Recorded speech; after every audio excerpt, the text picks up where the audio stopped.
കാളിയാറോഡ് മഖാം തൃശൂർ ജില്ലയിലെ ചേലക്കരയിലുള്ള കാളിയാറോഡ് ജുമാ മസ്ജിദ് 300 വർഷം മുമ്പ് ബഗ്ദാദിൽ നിന്നും ഇസ്ലാമിക മതപ്രചാരണാർത്ഥം കേരളത്തിലെത്തിയ സൂഫിവര്യനായ ഷെയ്ഖ് സയ്യിദ് മുഹമ്മദ് അബ്ദുറഹ്മാൻ വലിയുല്ലാഹി എന്നവരുടെ ജാറത്തിന്റെ ചരിത്രവും കറാമത്തുകളുമാണ് പറയുന്നത്. കാളിയാറോഡിൽ അന്ത്യവിശ്രമം കൊള്ളുന്ന അബ്ദുറഹ്മാൻ വലിയുല്ലാഹി തങ്ങളുടെ സാന്നിധ്യം തേടിയായിരുന്നു ഞങ്ങളുടെ യാത്ര. തൃശൂർ ജില്ലയിലെ തലപ്പള്ളി താലൂക്കിലെ വടക്കേ അതിർത്തിയായ ചേലക്കരയിൽ നിന്നും 10 കിലോമീറ്റർ അകലെയാണ് കാളിയാറോഡ് മഖാം.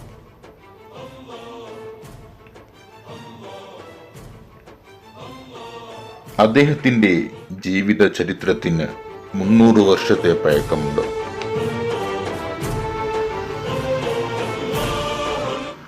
ഏകാന്ത പ്രാർത്ഥനക്കായി അദ്ദേഹം തിരഞ്ഞെടുത്തത് കാളിയാറോഡിന്റെ തെക്ക് ഭാഗത്ത് സ്ഥിതി ചെയ്യുന്ന ഘോരവനമായ തേന്മലയായിരുന്നു.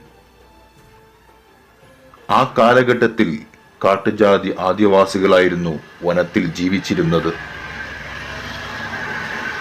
മഹാന് മരണാസന്നമായപ്പോൾ സമീപത്ത് കണ്ട ഒരു ആദിവാസിയെ വിളിച്ച് കുറച്ച് വെള്ളം കൊണ്ടുവരാൻ ആവശ്യപ്പെട്ടു.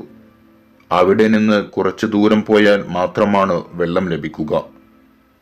ആദിവാസി അലസത പ്രകടിപ്പിച്ചുകൊണ്ട് പറഞ്ഞു, ഞാൻ ഇവിടെ കൃഷിക്ക് കാവലിരിക്കുകയാണെന്നും ഞാൻ ഇവിടെ നിന്ന് പോയാൽ കാട്ടുമൃഗങ്ങൾ വന്നുകൊണ്ട് എന്റെ കൃഷി നശിപ്പിക്കും, മാത്രമല്ല എന്റെ ഭാര്യയും മക്കളും വീട്ടിൽ അസുഖം ബാധിച്ച് കിടപ്പിലാണ്.